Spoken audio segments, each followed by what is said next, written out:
Hello दोस्तों, क्या हाल चाल? सब बढ़िया होंगे ऐसा है। तो हम पिछले लेक्चर में आपसे मैग्नेटोस्टैटिक स्टार्ट किया था हमने, इलेक्ट्रोमैग्नेटिक का दूसरा पार्ट, ठीक है।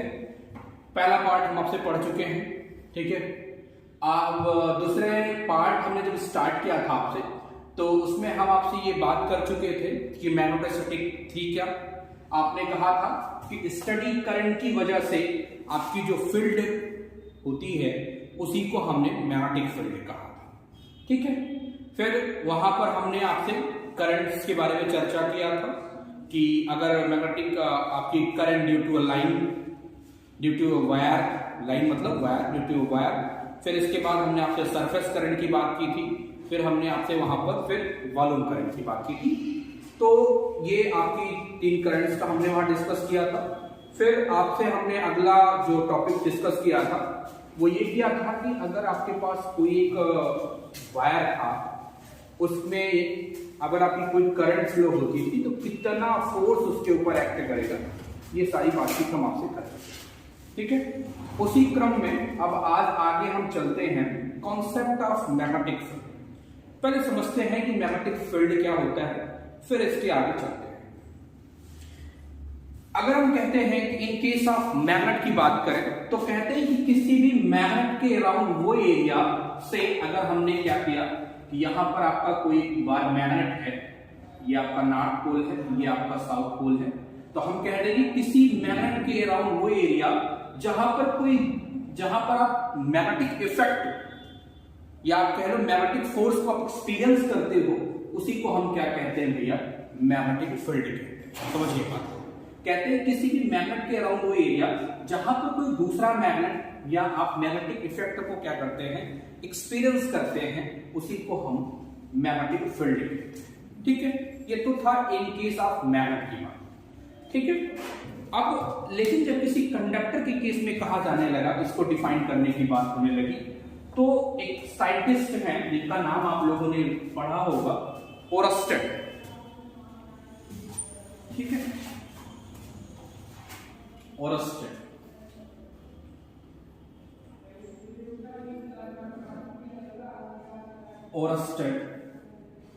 एक्सपेरिमेंट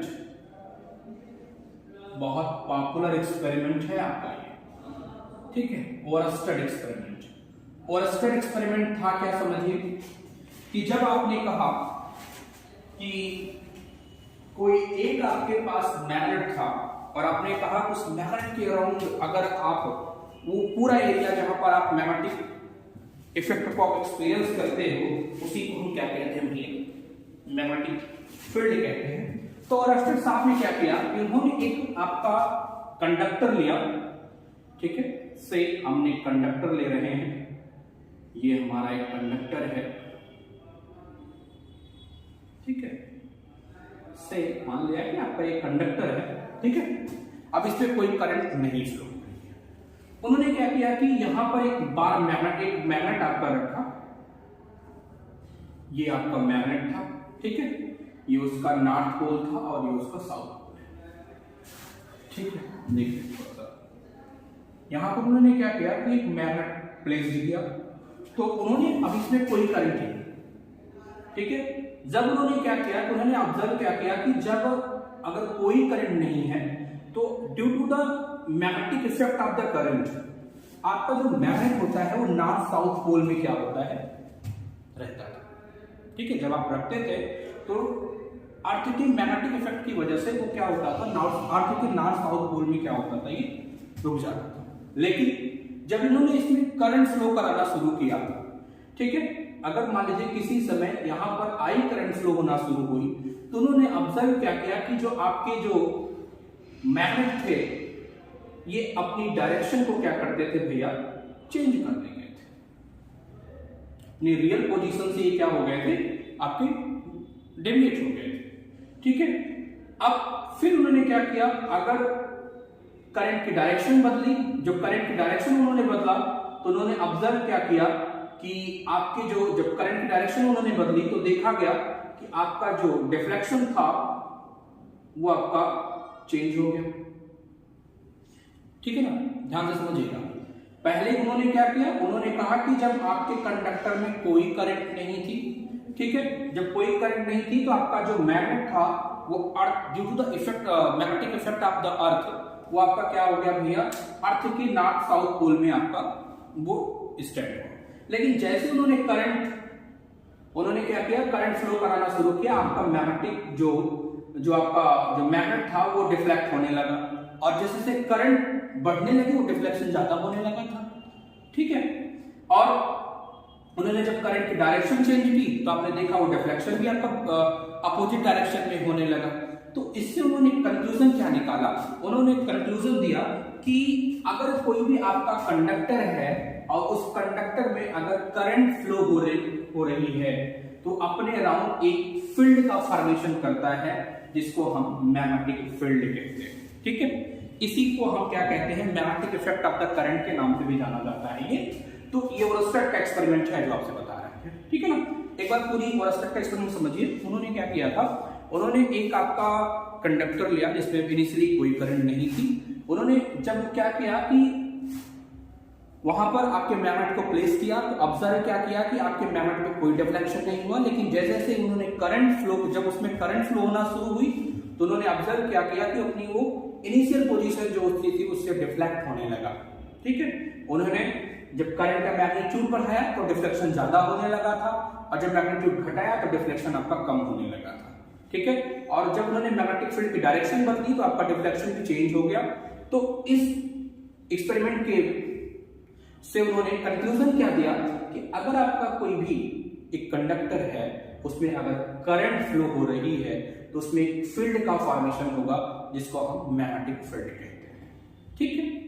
अब ओरस्टेड के एक्सपेरिमेंट से ये तो क्लियर हो गया था कि अगर किसी भी कंडक्टर में करंट फ्लो होगी तो उसके अराउंड एक फील्ड का फॉर्मेशन होगा, लेकिन वो जो फील्ड बनेगी वो किन बातों पे डिपेंड करेगी, किन फैक्टर्स पे डिपेंड करेगी, इसका कोई भी साक्ष्य ओरस्टेड के एक्सपेरिमेंट में नहीं था। तब 1820 में दो साइंटिस्ट थे, बायो और शेवर्ट। उन्होंने क्या किया कि डिफरेंट शेप्स लिए और कंडक्टर के डिफरेंट शेप्स लिए, उसमें करंट फ्लो कराई, और करंट फ्लो करा के उन्होंने ऑब्जर्व क्या किया, उन्होंने देखा कि अगर आपका कोई एक लेंथ एलिमेंट है, से हमने कहा आपके पास एक लेंथ एलिमेंट है जिसमें कोई आई करंट फ्लो हो रही, ठीक है, इससे स्मॉल r डिस्टेंस पर कोई एक पॉइंट P है जहां पर आपको मैग्नेटिक फील्ड का फॉर्मेशन, मैग्नेटिक फील्ड को कैलकुलेट करना है, और ये आपका जो एंगल है वो थीटा है, जो करंट एलिमेंट आपका है उस पे और आपका जो ऑब्जर्वेशन पॉइंट है उनके बीच का जो एंगल है वो थीटा है, ठीक है। तो बायो शेवर्ट ने ऑब्जर्व क्या किया, उन्होंने कहा कि आपकी जो डेवलप्ड मैग्नेटिक फील्ड होगी, ये अगर लेंथ एलिमेंट हमने dl मान लिया, ये आपका लेंथ एलिमेंट dl है, ठीक है। तो उन्होंने ऑब्जर्व क्या किया कि जो आपकी मैग्नेटिक फील्ड होगी वो पहले तो आपकी डिपेंड करती है जो करंट फ्लो, ठीक है, जो मैग्नेटिक फील्ड होगी वो आपकी जो करंट फ्लो हो रही है उस पर डायरेक्टली डिपेंड करेगी। दूसरा किस पे डिपेंड करेगी, दूसरा आपका जो लेंथ एलिमेंट होगा उस पे डिपेंड करेगी, ठीक है। तीसरा डिपेंड करेगी कि आपका जो ये डिस्टेंस है, ऑब्जर्वेशन जो ऑब्जर्वेशन पॉइंट है और लेंथ एलिमेंट के बीच का जो एंगल होगा उसके साइन पे, ठीक है। से अगर हमने कहा एंगल थीटा है तो साइन थीटा के डायरेक्टली प्रोपोर्शनल होती है, ठीक है। फिर आपने कहा जो डिस्टेंस होगी उसके स्क्वायर के इनवर्सली प्रोपोर्शनल होती है। बात हमारी समझिए, ये एक एक्सपेरिमेंटल डाटा है जो आपको दिया जा रहा है, ये कोई इसका मैथमेटिकल प्रूफ नहीं है। ये बायो और शेवर्ट ने क्या किया था, डिफरेंट कंडक्टर्स पर उन्होंने एक्सपेरिमेंट को ऑब्जर्व किया, और इन्होंने क्या किया, डिफरेंट आपके कंडक्टर के शेप पर एक्सपेरिमेंट को कराया, और कराकर उन्होंने ये कंक्लूजन दिया है, ठीक है, कि जो आपका मैग्नेटिक फील्ड होगी ये क्या होगा भैया, आपकी करंट के डायरेक्टली प्रोपोर्शनल, आपके लेंथ एलिमेंट के डायरेक्टली प्रोपोर्शनल, आपका जो आपका लेंथ एलिमेंट और आपका ऑब्जर्वेशन पॉइंट जो है उसके बीच जो एंगल बनेगा उसके साइन के डायरेक्टली प्रोपोर्शनल, और आपकी जो डिस्टेंस होगी उसके स्क्वायर के इनवर्सली प्रोपोर्शनल होता है।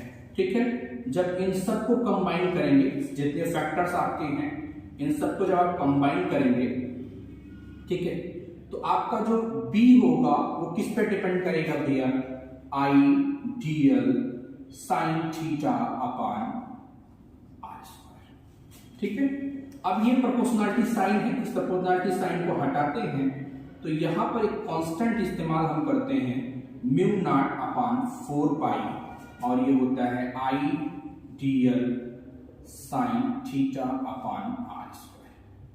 ठीक है, अब ये यहां म्यू नॉट हमने क्यों लिया, क्योंकि म्यू नॉट हमने इसलिए लिया क्योंकि इसके अराउंड एक फ्री स्पेस हम मानते हैं।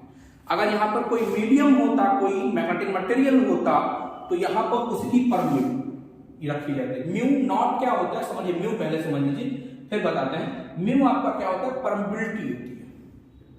ठीक है, परमिबिलिटी होती है, ये बताता है कि आपको जब किसी मैग्नेटिक मटेरियल की वो प्रॉपर्टी है कि एक्सटर्नल फील्ड में वो मटेरियल कितना मैग्नेटाइज होगा, ये किससे आपका कैलकुलेट होता है, म्यू नॉट, म्यू से, ना कि म्यू नॉट। म्यू नॉट क्या है कि आपको फ्री स्पेस की परमिबिलिटी होती है।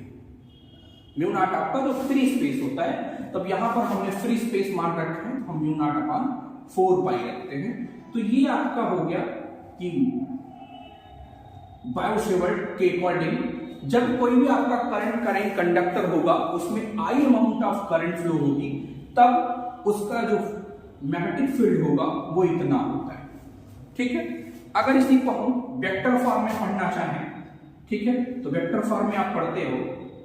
अब ये तो हो गया इस लेंथ एलिमेंट के लिए, स्मॉल एलिमेंट के लिए ना।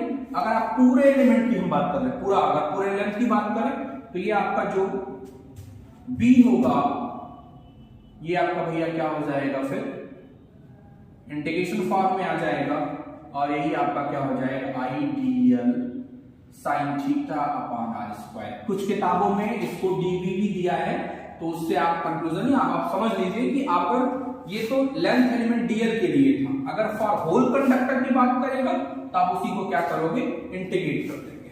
ठीक है, अब अगर इसके वेक्टर फॉर्म की बात करें, ठीक है, वेक्टर फॉर्म, बायोसेवर्ट ला के वेक्टर फॉर्म की बात करें तो वेक्टर फॉर्म आपका क्या हो जाएगा, ये म्यू नॉट अपान 4 पाई आई इंटीग्रेशन, ठीक है, dl क्रॉस r कैप अपान r स्क्वायर। ठीक है, ये आपका हो जाएगा वेक्टर फॉर्म ऑफ कुल आपका बायोसेवर्ट। ठीक है, कुछ जगह इसी r कैप आपका क्या होता है, r कैप सिंपल आपका डायरेक्शन होता है आपकी मैग्नेटिक फील्ड का। ठीक है, अगर इसी की आप वैल्यू रख देंगे तो एक फॉर्म आपका ये भी हो सकता है कि b is equal to mu naught upon 4 pi I dl cross vector r upon. ठीक है, तो ये भी आपका हो सकता है, ये दोनों आप लिख सकते हैं, ये भी आप लिख सकते हैं, अब ये भी आप लिख सकते हैं। अब आपके यहां जैसे जिस फॉर्म में पूछा जाए आप वो ध्यान रखेंगे। ये r कैप भी लिखा जाता है, ध्यान रखेंगे, अगर r कैप यहां लिखेंगे तो यहां r स्क्वायर होगा, और अगर वेक्टर लिखेंगे तो यहां पर क्या होगा, r कैप होगा। ठीक है, ये आपका कूलॉम्स लॉ होता है, सॉरी बायोसेवर्ट लॉ होता है। अब अगर आप बात करोगे कि at every point of surface of the conductor, ठीक है, अगर करंट कंडक्टर के इस पूरे सरफेस पे आप बात करोगे, ये स्पेशल केस आपसे पूछा जाता है क्वेश्चन करके कि अगर आपका कोई भी करंट का कंडक्टर हो और उसके सरफेस पर अगर आपको फील्ड पूछ ले तो आप क्या कहोगे, आपका जो फील्ड होगी, यहां से देखें अगर ये आपका आया है कितना,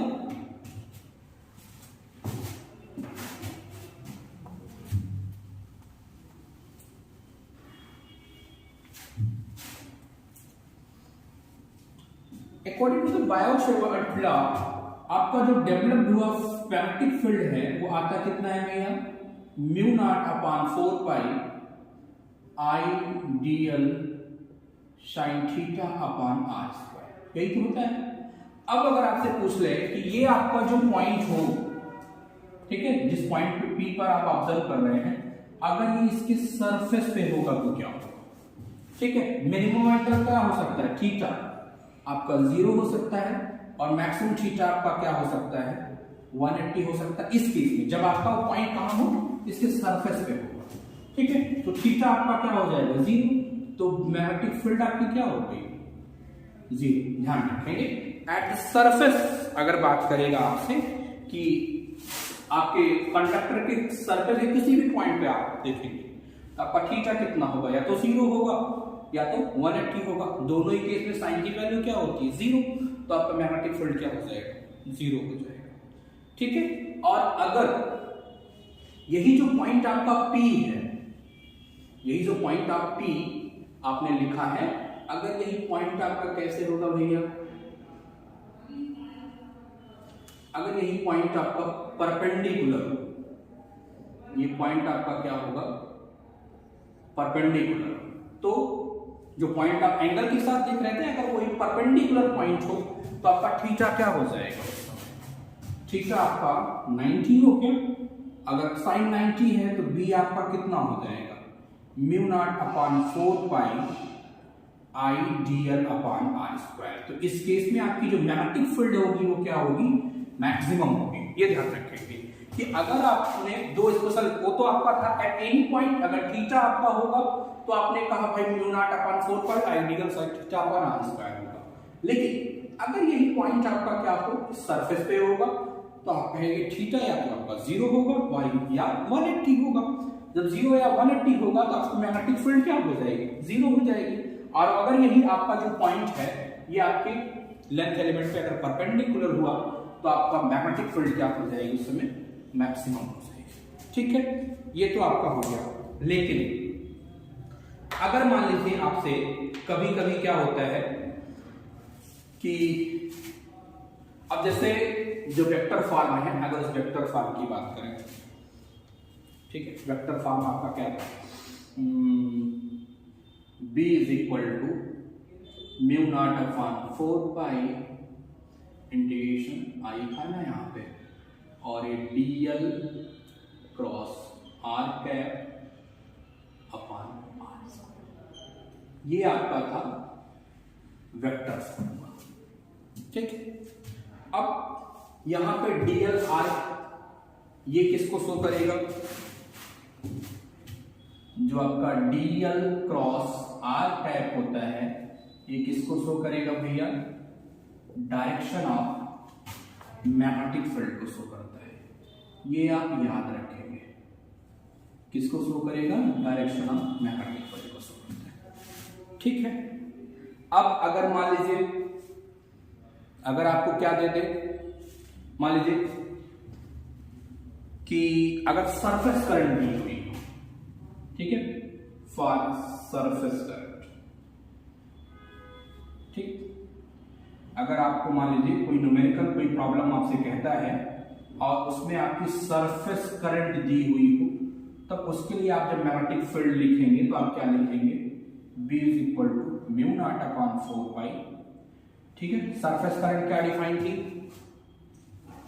क्या हो जाएगा, K cross R cap upon R square हो जाएगा। कब, जब आपको सरफेस करंट दी हुई हो। K क्या था, सरफेस चार्ज डेंसिटी थी, अगर आपको याद, सॉरी सरफेस करंट डेंसिटी थी, नॉट अ चार्ज, ठीक है। तो ये आपका क्या होगा भैया, सरफेस करंट डेंसिटी होगी जब आपको क्या दिया होगा, सिर्फ और सिर्फ सरफेस करंट दी हुई होगी, ठीक है। अगली बात करते हैं।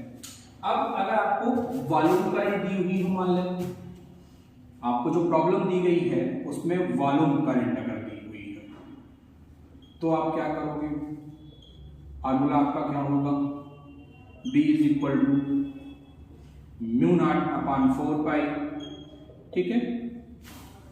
करंट डेंसिटी क्या थी उस केस में, J क्रॉस R कैप और R स्क्वायर। ये आपका तब होगा जब वॉल्यूम करंट दी हुई है, ठीक है।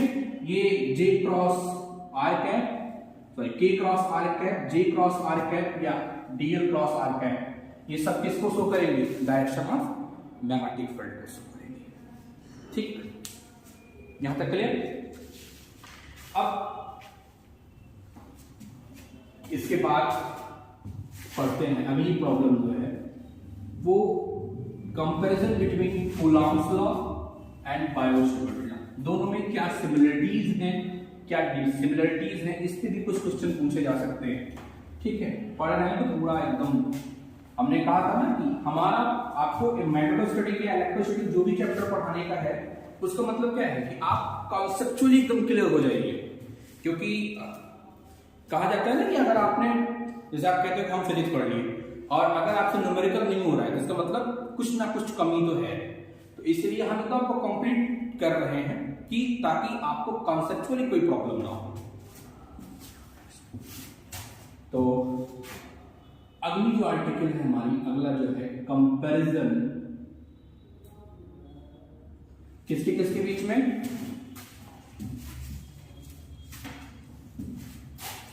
Comparison between Biot-Savart law and Coulomb's law.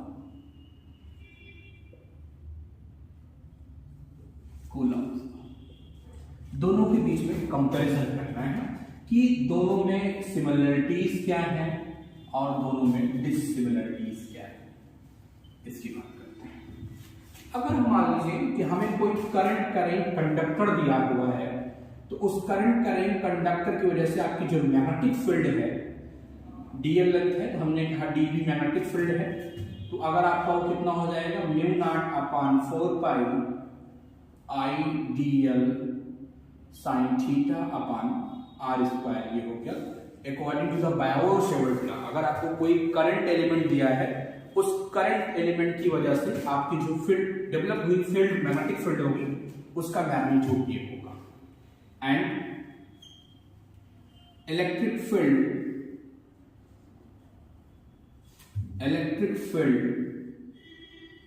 Due to charge element, मान लीजिए स्मॉल चार्ज dq, क्या हो जाएगा? इस dE इज इक्वल टू आपका कितना हो गया 1 upon 4 pi epsilon not dq upon r। इसको इक्वेशन 2 के, ठीक है। ये कूलॉम्स लॉ से मिला है और ये किससे मिलता है आपका? ये बायो-सेवर्ट लॉ से मिलता है, ठीक है। तो अब हम पढ़ेंगे कि इन दोनों लॉज में सिमिलरिटीज क्या है और डिसिमिलरिटी क्या है। तो पहले आपसे पढ़ते हैं सिमिलरिटी। दोनों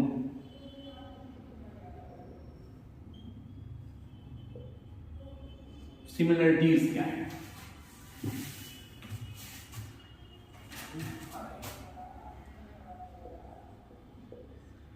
सिमिलरिटीज क्या है? देखिए, अब दोनों की अगर सिमिलरिटी की बात करें तो आप देख रहे होंगे कि आपका जो मैग्नेटिक फील्ड है ये किसकी वजह से आया है? ये जो करंट एलिमेंट है आईडीएल, ये इसकी वजह से प्रोड्यूस होता है मैग्नेटिक फील्ड, और आपका जो इलेक्ट्रिक फील्ड है वो डीक्यू चार्ज की वजह से होता है। पहली सिमिलरिटी देख लीजिए दोनों में। पहली सिमिलरिटी क्या है कि आपका जो डेवलप हुई मैग्नेटिक फील्ड होगी वो किसकी वजह से आ रही है भैया? लेंथ, आपका जो करंट एलिमेंट है उसकी वजह से, और आपकी जो इलेक्ट्रिक फील्ड है वो आपके चार्ज में। पहली। दूसरी सिमिलरिटी क्या है कि आपका जो मैग्नेटिक फील्ड का जो मैग्नीट्यूड होगा ये किसके प्रोपोर्शनल होगा भैया? ये आपके करंट एलिमेंट के डायरेक्टली प्रोपोर्शनल होगा, ठीक है। और आपका जो इलेक्ट्रिक फील्ड का जो मैग्नीट्यूड होगा ये भी किसके प्रोपोर्शनल होगा? चार्ज के प्रोपोर्शनल होगा, ठीक है। दो बातें क्लियर। पहली क्या है कि आपका जो डेवलप हुई मैग्नेटिक फील्ड है वो किस पे डिपेंड करेगी भैया? आपके करंट एलिमेंट पे डिपेंड करेगी, ठीक है। और आपका जो डेवलप्ड हुआ जो इलेक्ट्रिक फील्ड है वो किस पे डिपेंड करती है, आपके चार्ज पर डिपेंड करेगी, ठीक, या इसकी वजह से डिपेंड आराइज। आप कह दो पहला जो है कि मैग्नेटिक फील्ड किस वजह से राइज हुई, करंट एलिमेंट की वजह से, और इलेक्ट्रिक फील्ड किस वजह से राइज होगी, आपके चार्ज एलिमेंट की वजह से। दूसरा, आपका जो मैग्नेटिक फील्ड का जो मैग्नीट्यूड होगा वो किस पे डिपेंड करेगा, करंट एलिमेंट पे, और ये किसके डिपेंड करेगी, डायरेक्टली आपके चार्ज पर डिपेंड करेगी। दो, तीसरी, दोनों देखिए, तीसरी सिमिलरिटीज आपकी क्या है, दोनों आपके इनवर्स स्क्वायर लॉ को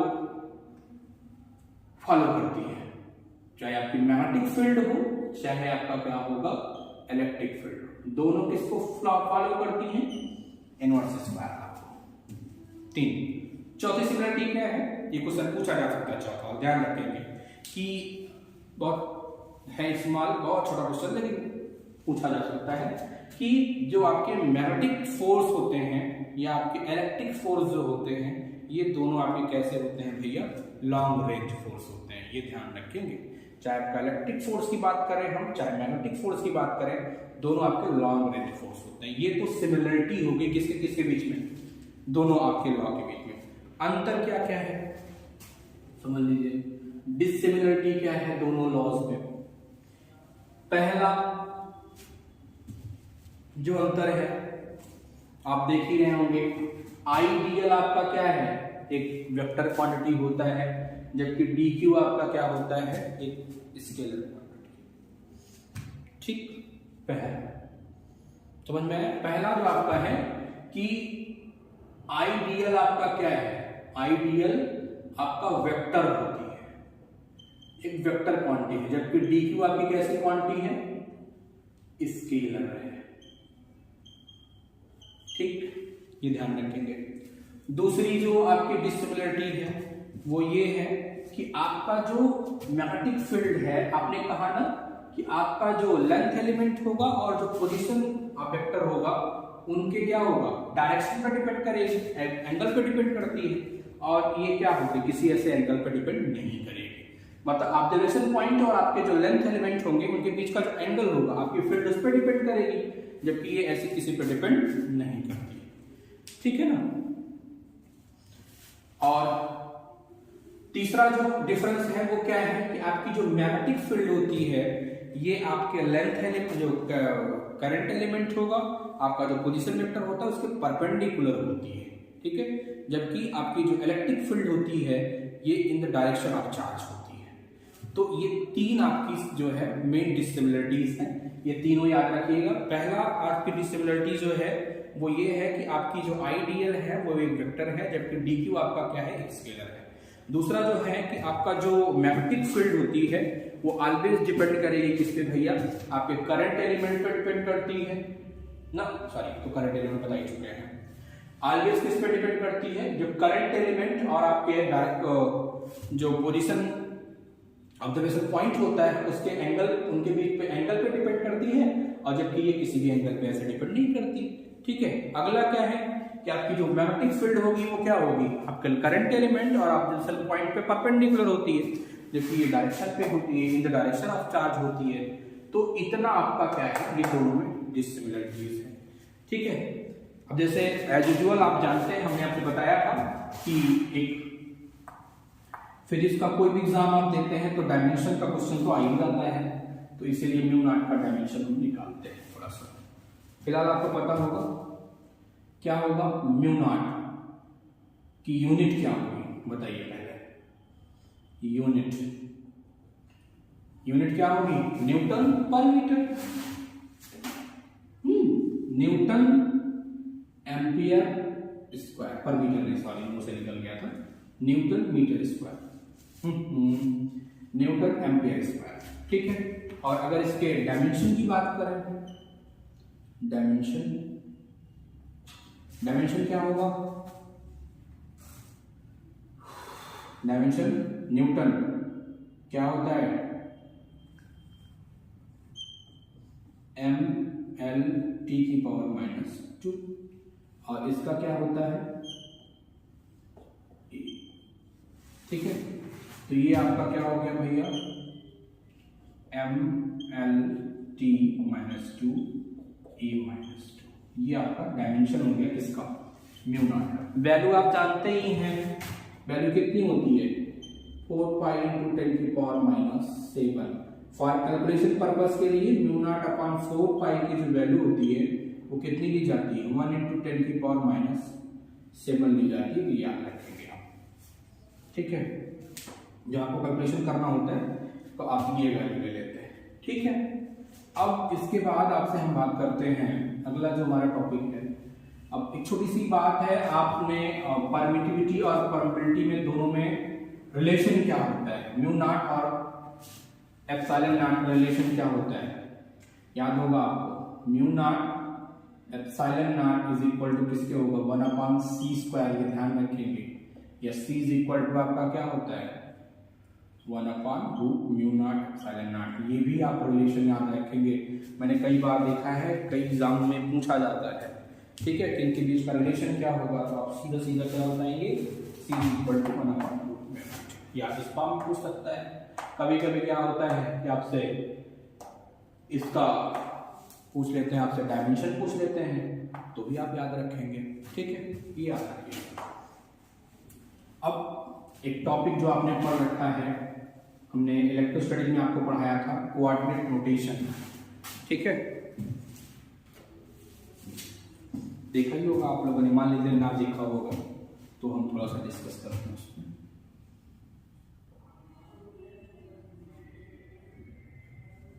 कोऑर्डिनेट नोटेशन, ठीक है, आइए कोऑर्डिनेट नोटेशन की बात करते हैं। ये हमारा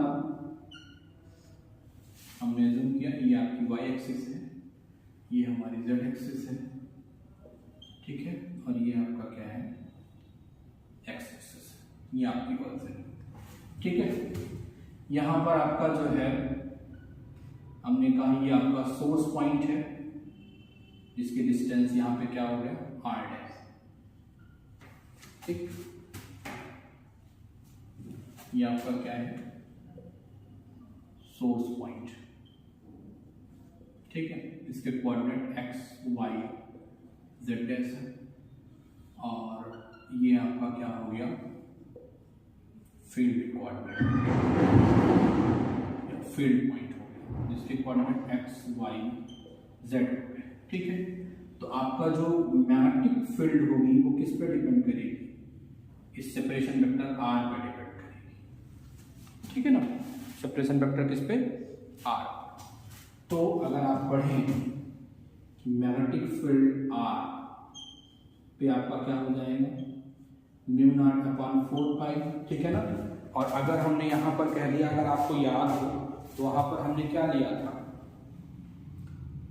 वॉल्यूम चार्ज डेंसिटी ली थी ना रो, तो यहाँ पर क्या होगा, अगर हमने कह दिया इसकी जो करंट डेंसिटी है वो J है, ठीक है, तो ये आपका क्या हो जाएगा भैया,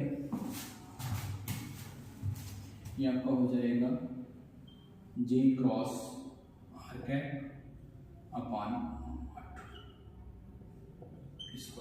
ठीक है। तो ये आपका कोऑर्डिनेट नोटेशन में जब आप बात करोगे तो ये आपका क्या हो जाएगा भैया, ये आपकी मैग्नेटिक फील्ड हो जाएगी, ठीक है, ये आपका हो गया, याद रखिएगा थोड़ा सा, ठीक है। अब इसकी एक एप्लीकेशन की बात करते हैं, आइए, ठीक।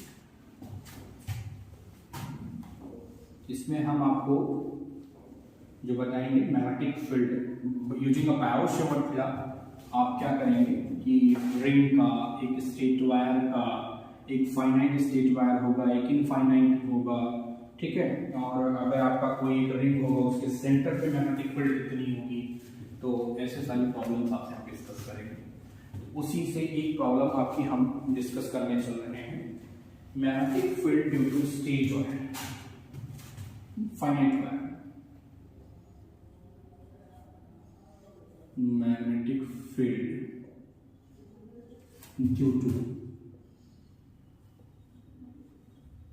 फाइनाइट वायर, ठीक है। अगर आपके पास कोई एक फाइनाइट वायर है, ठीक है, फाइनाइट लेंथ का एक वायर है, तो उसके लिए आपकी जो मैग्नेटिक फील्ड होगी वो क्या होगी।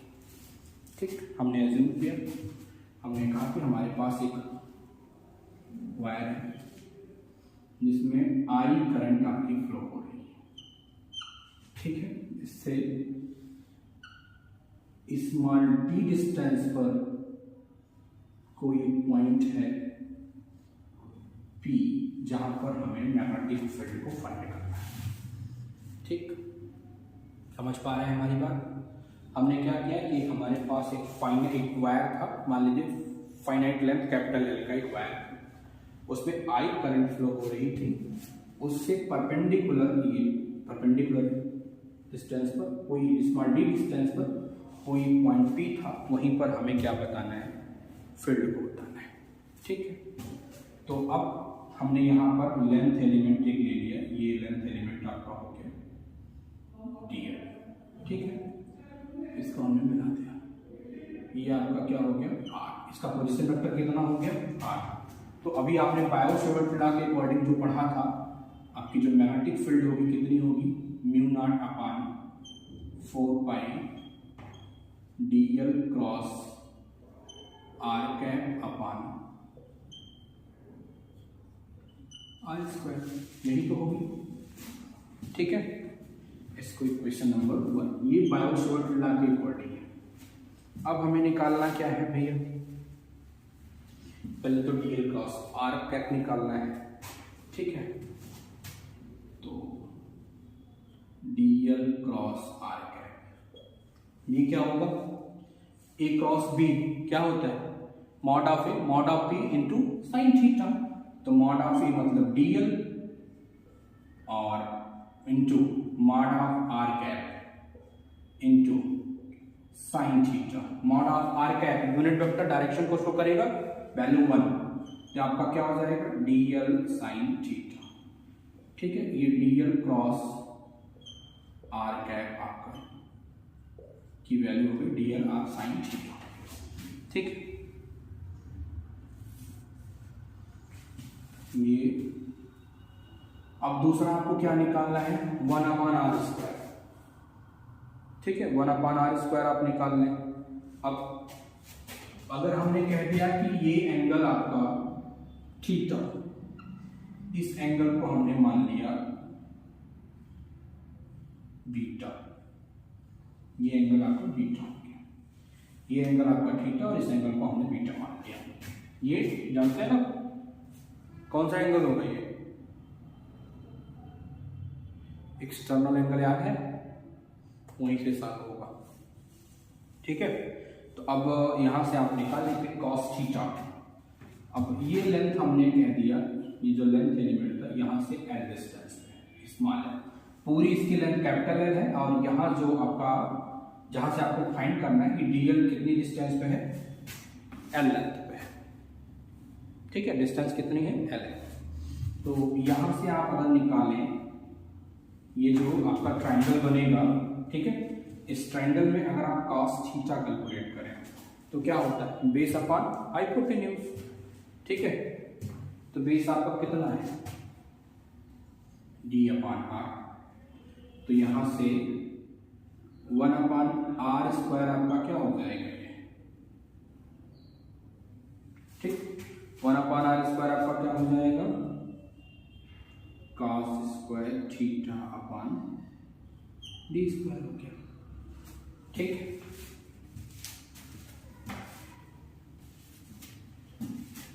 अब इधर आइए थोड़ा सा, tan थीटा कैलकुलेट करिए।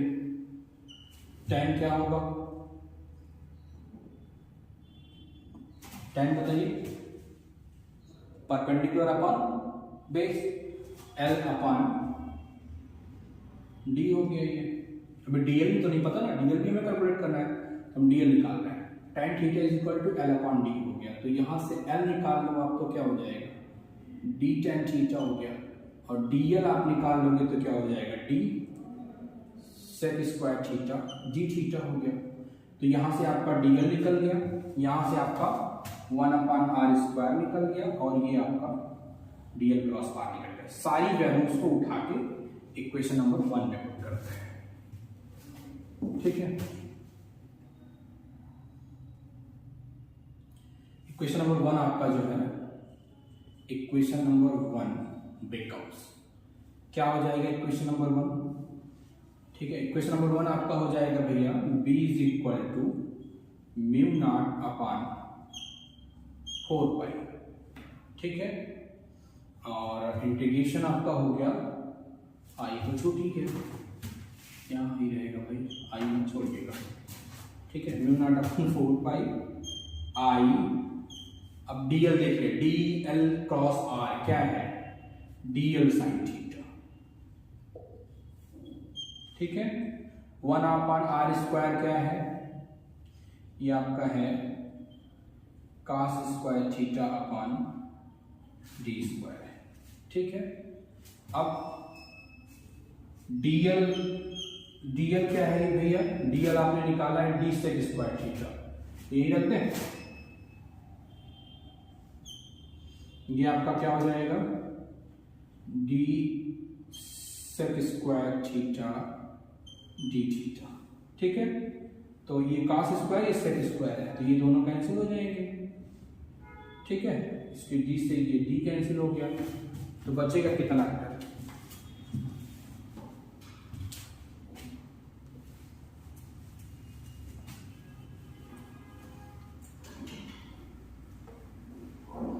ठीक है, इधर आपका जो बचेगा ये b इज इक्वल टू क्या बचेगा, म्यू नॉट अपॉन 4 पाई, और ये होगा आई अपॉन डी, और यहाँ पर होगा क्या, साइन थीटा डी थीटा।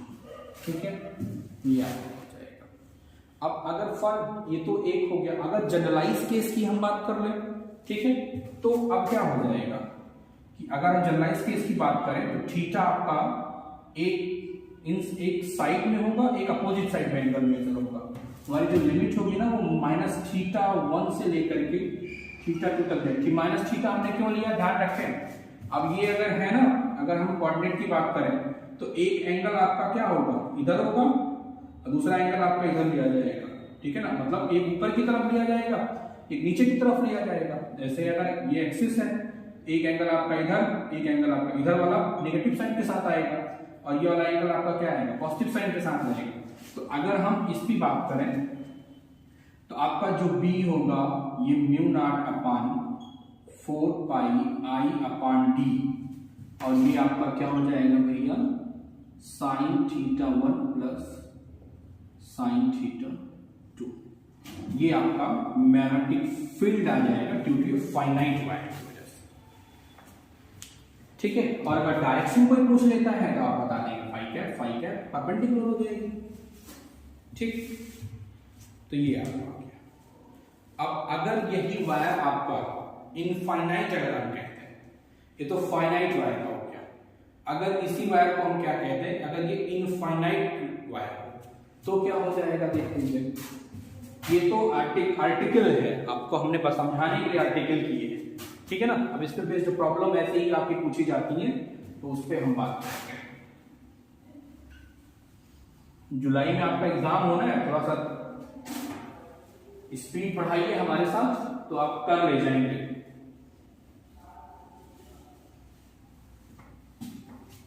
ठीक है, अगर इनफाइनाइट वायर की बात करेगा तो इनफाइनाइट वायर के लिए थीटा आपका क्या हो जाएगा 90, और θ2 भी आपका क्या हो जाएगा 90। किसके लिए, इनफाइनाइट वायर के लिए। ठीक है, θ1 आपका क्या हो जाएगा 90, θ2 आपका हो जाएगा 90, तो b आपका क्या हो जाएगा mu naught upon 4 pi I D sine 92, ये क्या हो जाएगा 2i। ठीक है, अगर आप कह दोगे कि अगर आपका वायर कैसा होगा, इनफाइनाइट वायर होगा, तो आपका जो मैग्नेटिक फील्ड आएगी वो कितनी आएगी भैया, म्यू नॉट अपॉन 4 पाई 2i अपॉन डी हो जाएगी। और एक तरीके की प्रॉब्लम यहाँ पूछी जाती है कि अगर आप जो बात कर रहे हो ना, जो पॉइंट, जैसे आपने क्या कहा, ये तो हो गया अगर इनफाइनाइट वायर हो, उसी में जो फाइनाइट लेंथ का आपका था, अगर उसी में आपसे पूछ ले कि आपका जो, जैसे ये आपका वायर हो गया, ठीक है। अगर आपसे कहते कि आपका जो ये तो आपका तब था जब एंगल आपका थीटा रहा होगा P ना, ये फाइनाइट वायर के लिए तब निकल के आया, जो आपका ये फार्मूला निकल के आया था B इज इक्वल टू क्या निकल के आया था, mu naught upon 4 pi I upon D क्या हो गया था, sine theta 1 plus sine theta 2, ये आपका निकल गया है ना। ये जब एंगल आपका था मतलब नहीं, ये 90 डिग्री पे था तब, ठीक है 90 डिग्री पे था आपका तब निकल के आया था, ये फार्मूला निकल के आया। अगर आपका पॉइंट कहाँ होगा, 90 डिग्री पे होगा। अगर आप कहते हैं कि ये पॉइंट आपका क्या होगा, नियर टू इसके होगा, ठीक नियर हो जाएगा अगर ये पॉइंट, तो आपका थीटा 2 आपका क्या हो गया, फिर 0 हो जाएगा, थीटा 1 आपका क्या हो जाएगा, 90 हो जाएगा उस समय। तो आपका जो यही B आएगा ना, B आपका कितना हो जाएगा भैया, म्यू नॉट अपान 4 पाई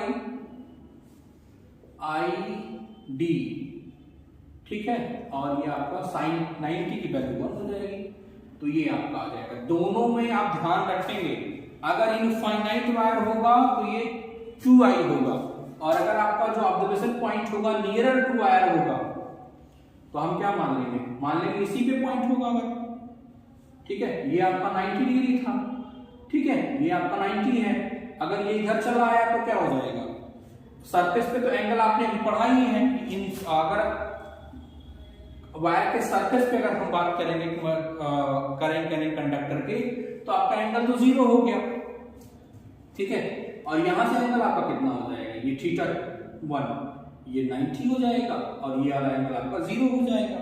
तो इसलिए आपका जो B होगा वो कितना हो जाएगा, mu naught upon 4 pi I upon D, ठीक है। तो ये आप ध्यान रखेंगे कि मैग्नेटिक फील्ड अगर आपको ड्यू टू ये फाइनाइट वायर मिलेगी, ठीक है, अगर फाइनाइट वायर होगा तो आपकी जो फील्ड ये होगी, इस पे प्रॉब्लम पूछी जाती हैं, ठीक है, ध्यान रखेंगे थोड़ा सा। और अगर ये इनफाइनाइट वायर होगा तो उसके लिए आपका ये होगा, और अगर ये पॉइंट नियरर टू आपके वायर होगा ना, अगर आपका ये पॉइंट नियरर होगा तो आपका ये होगा। ये तीनों तरीके की प्रॉब्लम आप याद रखेंगे, ठीक है। इसके नेक्स्ट लेक्चर में हम जब बात करेंगे आपसे, तो जो है रिंग की बात करेंगे, ठीक है, और कोई आपका करंट लूप होगा उसकी बात करेंगे, तब इसके बाद हम इस पे बेस्ड कुछ प्रॉब्लम करके फिर एम्पियर लॉ पढ़ेंगे, ठीक है। थोड़ा सा हम स्पीड बढ़ाएंगे क्योंकि आपका अब हमारे साथ थोड़ी बहुत ट्यूनिंग भी ठीक लग रही होगी आपको, और फिर हम इसके बाद अब अगला जो टॉपिक होगा वो ये होगा कि magnetic field due to ring, due to current carrying loop, इन सब की वजह से जो आपकी फील्ड होगी वो हम पढ़ेंगे। Thank you.